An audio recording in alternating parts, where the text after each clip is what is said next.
Sweden में वहां की गवर्नमेंट ने कहा है कि $34,000 दिए जाएंगे इमिग्रेंट्स को कंट्री छोड़कर जाने के लिए। ये क्या मामला है? इमिग्रेंट्स को कहा है कि खुदा दा वास्ता जे हमारा मुल्क छोड़ दो। और ख़ास तौर पे ये जो मुस्लिम इमिग्रेशन है, इसने तो वहाँ पे बहुत बुरे हालात कर दिए। इकोनॉमी एक कंट्री की बहुत अच्छी और एक कंट्री की बहुत खराब। उस पे कहा जाता है कि जाहिर है कि इकोनॉमी में एक बड़ा रोल एजुकेटेड यूथ भी प्ले करती है। कि आपको अगर हर जगह पे मुसलमान टेररिस्ट नजर आते हैं ना रिबाहा, तो आप नजर दौड़ा कर देखें कि किसी भी और गैर इस्लामी मुल्क में कहाँ जंगें छिड़ी हैं। हंगरी ने कुछ और मुल्कों ने कहा हमने मुसलमानों को लेना ही नहीं है, आप ही इनके साथ निपटे। कि ये जो मुस्लिम इमिग्रेशन पर्टिकुलरली जो सीरिया से हुई है, जो अफ़गानिस्तान से, जो इराक से, अरब वर्ल्ड से, बहुत सारी जगहों से हुई है, उसने वहाँ पे जाके जो मसाइल पैदा किए हैं, जो तो बहुत सारे नौजवान तो दूसरे मुल्कों को उड़ जाते हैं, चले जाते हैं। तो क्या ये जो एक चीज है, ये किसी कंट्री के ऊपर बहुत ज्यादा इम्पैक्ट डालती है? इस जालिम बंद करने होंगे। आप लीबिया को देखें, आप शाम, इराक, मतलब you can name the world countries, सारे मुसलमान कंट्रीज।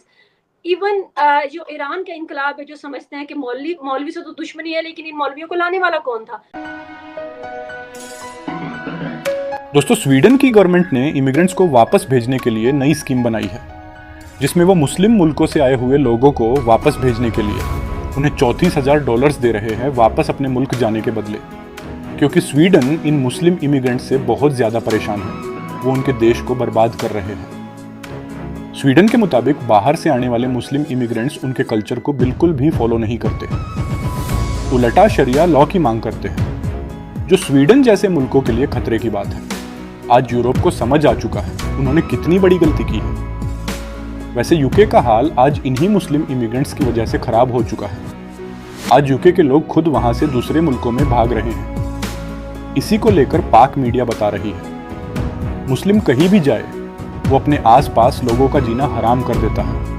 वैसे आप इस बारे में क्या सोचते हैं? हमें कमेंट बॉक्स में ज़रूर बताना। और वीडियो पसंद आए तो इसे लाइक करें और साथ में शेयर भी कर देना। 1 मिलियन सीरियन जो हैं वो मुल्क से भागे, उनमें से 173,000 कहा जाता है जो हैं वो स्वीडन पहुंच गए।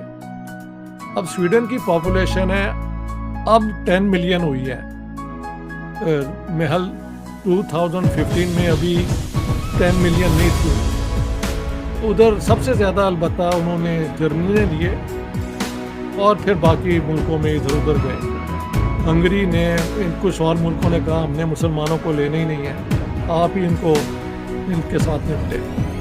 खैर 173,000 ले तो लिए, लेकिन उनके लिए ना घर थे, ना इकोनॉमी में कोई ग्रोथ हो रही थी कि उनको एब्जॉर्व किया जाए। और फिर उनमें से कुछ लोग जो आए वो अपने साथ एक्सट्रीमिज्म भी लेके आए, अपने साथ एक कंजर्वेटिव कल्चर भी लेके आए। उसके अलावा यहाँ पे पहले ही अफगान जो आए हुए थे वो भी हज़ारों में थे, सोमालियन थे वो भी हज़ारों या लाखों में है, मतलब हज़ारों में डेफिनेटली है।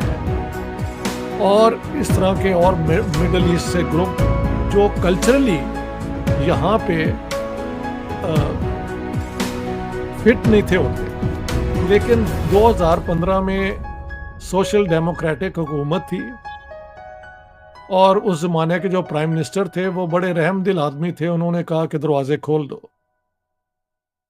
लेकिन उसके बाद क्योंकि ना इकोनॉमी को उनकी ज़रूरत है, ना वो कल्चरली यहाँ पे फिट हुए, और यहाँ पे फिर पिछले कोई 3-4 साल से, इस साल तो हद ही हो गई है, गैंग टेररिज्म बहुत हो रहा है। यानी हर रोज खबर आती है कि किसी 15 साल के, 16 साल के, 14 साल के लड़के ने जाके तो गोली अपना ऑटोमेटिक वेपन से कुछ लोग मार दिए हैं। तो इराक से, अरब वर्ल्ड से, बहुत सारी जगहों से हुई है। उसने वहाँ पे जाके जो मसाइल पैदा किए हैं, जो मसले पैदा किए हैं। आपको पता है कल जर्मनी ने क्या कहा है?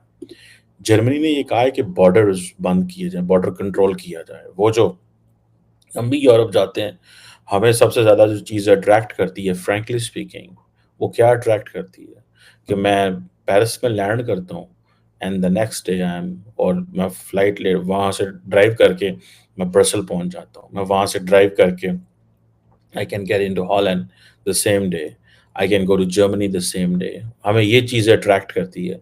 हो सकता है अगर ये बंद कर दें, तो हम भी उस तरह जाना वहाँ पे बंद कर दें। मैं जस्ट अपनी एक थॉट शेयर कर रहा हूँ आपके साथ।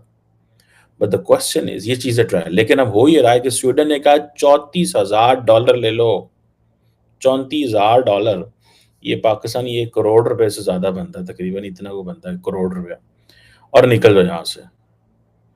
एक वक़्त था कि दुनिया, अब हो ये रहा है कि इन तमाम मुल्कों के अंदर, अब देखिए यहाँ पे जो है थोड़ा-सा ये सोसाइटल सिक्योरिटी का कॉन्सेप्ट है, इसको समझने की ज़रूरत है। जब माइग्रेशन होती है, तो माइग्रेशन में आप किन लोगों को लेते हैं? जर्मनी भी माइग्रेशन को पसंद करता है, लेकिन सिर्फ़ स्किल्ड लोगों को, क्योंकि उनकी पॉपुलेशन ज़्यादा बूढ़ी हो गई है। बहुत सारे लोग जो हैं वो सोशल सिक्योरिटी अब इस नेट पे चले गए हैं। वो कहते हैं क्या करें, किधर जाएँ भाई? लेबर चाहिए, इंडस्ट्री लगानी है। अब Germany is all about industries, factories. अगर वहाँ पे इमिग्रेंट्स आते हैं जो कि स्किल्ड नहीं हैं, तो वो तो उनके लिए चैलेंज है। और जंग भी जो इनके लिए सिर्फ एक बिजनेस है। ये बिजनेस अपने वो वेपन्स बेचने के लिए जो है वो इस तरह की बुनियादें रखते हैं। तो इस नाम सारा जो है वो बदनाम जो है वो इस्लाम का किया जाता है। तभी वेस्ट में हम देखते हैं इस्लामोफोबिया तेजी से फैल रहा है। लोग जो हैं वो इस्लाम के नाम पर, यानी कि कोई कहता है ना कि आप मुस्लिम हैं तो लोग खौफजदा हो जाते हैं इंटरनेशनल लेवल पर। कोई मतलब इस तरह की बहुत सारी मैंने स्टोरीज सुनी है, इवन के अपने दोस्तों से इस तरह के एक्सपीरियंसेस सुने हैं। पहले मैं सोचती थी, जब मैं मतलब इंटरव्यूज करने से पहले या यूट्यूब पे आने से पहले मैं सोचती थी कि लोग बदनाम करते हैं, लेकिन असल में बात यह है कि हम लोग खुद भी जो है चीज़ों को बेहतर करने की तरफ नहीं जा रहे। तो फिर क्यों हमारा नाम ही क्यों मुसलमानों को क्यों बदनाम किया जाता है और खुद खौफजदा क्यों? इसमें आप इसको थोड़ा सा ना दोनों तरफ से सोचें कि एक तो मैंने आपको बता दिया कि पिछले कुछ दहाइयों में, कुछ डेकेड्स में, आप यूँ समझें कुछ सालों में, 20, 30, 40 सालों में आपने देखा होगा कि जहाँ कहीं अटैक हुआ मुस्लिम कंट्री था, और वहाँ पे जितने जुल्म हुए वो शायद हमारे सामने नहीं आते। तो रिएक्शनरी तौर पे भी कुछ मुसलमानों का है कि हम रिएक्शनरी तौर पर भी आगे कोशिश करते हैं कि उनको कभी नुकसान हम भी पहुँचाएँ। हमारे बच्चों के अंदर ये जज़्बात पैदा हो जाते हैं, जो जंगज़दा इलाके होते हैं, वहाँ के लोगों के अंदर जब वो सब कुछ खो चुके होते हैं। तो अल-कायदा जैसे है, तो अब उन्होंने अगर 9/11 किया था, तो आप अंदाज़ा करें उससे पहले वहाँ पे क्या हुआ था। 22 में 26.2 मिलियन बच्चे थे ना जो वो स्कूल में एनरोल ही नहीं हुए। वो नंबर आज 28 मिलियन हो गया हुआ है। आप इमेजिन करो, 28 मिलियन बच्चे स्कूल ही नहीं गए। और उसमें से भी एक और बड़ा अजीब सा स्टैटिस्टिक्स है, जो स्कूल जाते हैं उसमें से 60% बाहर निकल जाते हैं, हायर एजुकेशन से पहले ही बाहर हो जाते हैं। अब आप कोई मुझे बताए भाई, इतनी लैक ऑफ एजुकेशन के साथ कोई कंट्री कैसे प्रोग्रेस कर सकता है? नहीं। शकील साहब, हम बड़े महीने लास्ट ईयर बात कर रहे थे, तो हमने रिकॉग्नाइज किया था दोनों ने मिलकर कि इट्स इकोनॉमी स्टूपिड, जो कि बिल क्लिंटन कहते थे। मैंने अब ये देखने के बाद ये चेंज कर दिया है, it's not economy, it's education stupid. ये इकोनॉमी की बात तो एडवांस्ड कंट्रियों के लिए, हमारे कंट्रियों के लिए तो अभी भी कहना चाहिए इट्स एजुकेशन स्टूपिड।